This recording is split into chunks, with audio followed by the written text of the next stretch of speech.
اللہ ان کو ذلیل و خوار کرے گا اور ان پر رسوائی اور محتاجی کو مسلط کر دے گا. ان کی کوئی تحریک بغاوت نہ اٹھے گی مگر پیٹھ میں وار کی صورت. یعنی جب بھی حملہ کریں گے کہاں سے کریں گے؟ پیٹھ سے.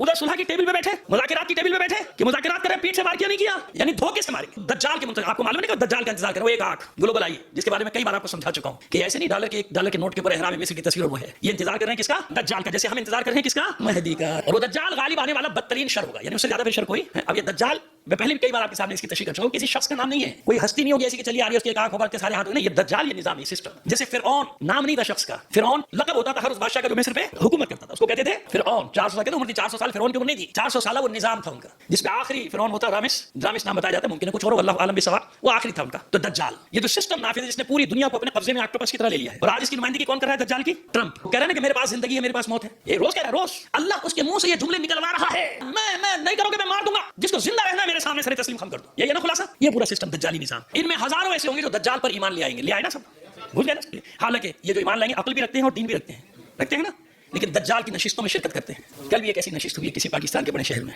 یہاں لبرل, سیکولر, روشن خیال, مذہبی لوگ سب جمع ہوئے کہ نہیں اسلام تو بڑا پروگریسو اور لبرل, آزاد, اور میں کیا کیا اشارے دوں آپ کو, ہوشیار نہ کرو. ہوئی ایسی بڑی نشستیں آج کل یہاں جو دجال پر ایمان لا چکے, جو کہتے ہیں خامخواہ میں تم نکلے ہو, کوئی نہیں لڑ سکتا امریکہ سے, پاگل ہیں یہ, بے وقوف ہے, احمق ہے نا. چلتا ہے نا, وہ اتنی بڑی طاقت, وہ اس سے کیا لڑیں گے, لڑ رہے ہیں نا. تاریخ میں پہلی بار کتنی طاقتوں سے اکیلا لڑ رہا ہے, تاریخ بشریت میں اکیلا ایران, اور سب کے نام دیے, پورا گھیرا دیا ہوا کہ کتنے ملکوں سے اکیلا لڑ رہا ہے, چومکھی لڑا اور سب طرف مار. مولا فرماتے ہیں جفر میں مذکور ہے کہ قسم ہے اس ذات کی جس نے دانے کو شگافتہ کیا. مولا قسم کھائے تو کیا بات ہوگی, قسم ہے اس ذات کی جس نے دانے کو شگافتہ کیا اور جان کو پیدا فرمایا, روح کو, جان کو پیدا کیا. اللہ کا جھنڈا ہوگا, یعنی اللہ کا پرچم ہوگا, اور اس کے ساتھ ایسے پرچم ہوں گے جو جب سے اللہ کے حکم سے بلند کیے گئے ہیں کبھی سرنگو نہیں ہوں گے. یعنی جب وہ پرچم بلند کر لیں گے تو کبھی کوئی ان کو سرنگو نہیں کر سکتا. یہ ایسے مرد ہوں گے کہ جن کے دل لوہے سے بھی زیادہ سخت ہوں گے. اور جو میں کہتا ہوں نا کہ مضبوط رہو, اپنے اعصاب پہ قابو رکھو, کچھ نہیں ہوا. اللہ ہے نا, پھر کیا مسئلہ ہے؟ اسلام ہے, مسئلہ نہیں. امام زمانہ ہے, پھر کیا پرواہ ہے؟ مولا علی چلے گئے, یعنی شہادت ہوئی, سر پہ ضربت لگی, امام حسن کی شہادت ہوئی, امام حسین کی ہوئی, کیا ہوا؟ اسلام ختم ہو جائے گا؟ پھر یہی تو سمجھا رہے ہیں. ان کے دل کیسے ہوں گے؟ لوہے سے بھی زیادہ سخت ہوں گے. اگر انہیں پہاڑوں پر چڑھا دیا جائے تو وہ ان پہاڑوں کو بھی اپنی جگہ سے ہٹا دیں گے. وہ اپنے جھنڈوں اور اپنے ہتھیاروں کے ساتھ کسی یہودی بستی کا رخ نہیں کریں گے مگر اسے ویران کر ڈالیں گے. ایسا انتقام اللہ ان کے ہاتھوں سے دلوائے گا.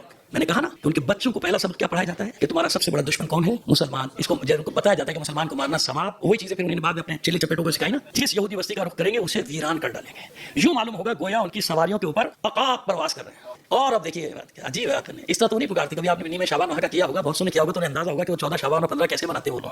اب فرماتے ہیں کہ وہ مہدی سے اپنی جانوں سے بھی بڑھ کر محبت کریں گے. جس طرح محمد صلی اللہ علیہ وآلہ وسلم کے اصحاب آپ سے محبت کیا کرتے تھے, وہ ہر وقت ان کے گرد حلقہ بنائے رہیں گے, یعنی اپنے امام کے گرد ہر وقت حلقہ بنا کے رہیں گے, اپنی جانوں سے ان کی حفاظت کریں گے اور اس یقین کامل کے ساتھ رہیں گے. وہ یقین جو 3 دن سے میں آپ کے سامنے گفتگو کیے جا رہا ہوں, اس یقین کامل کے ساتھ رہیں گے اپنے امام کے ساتھ کہ اللہ انہیں وہ سب کچھ عطا فرمائے گا جس کا انہوں نے ارادہ کیا ہے, یا یوں کہیے کہ جس کا اللہ نے ان سے وعدہ. سمجھ میں آ گئی بات؟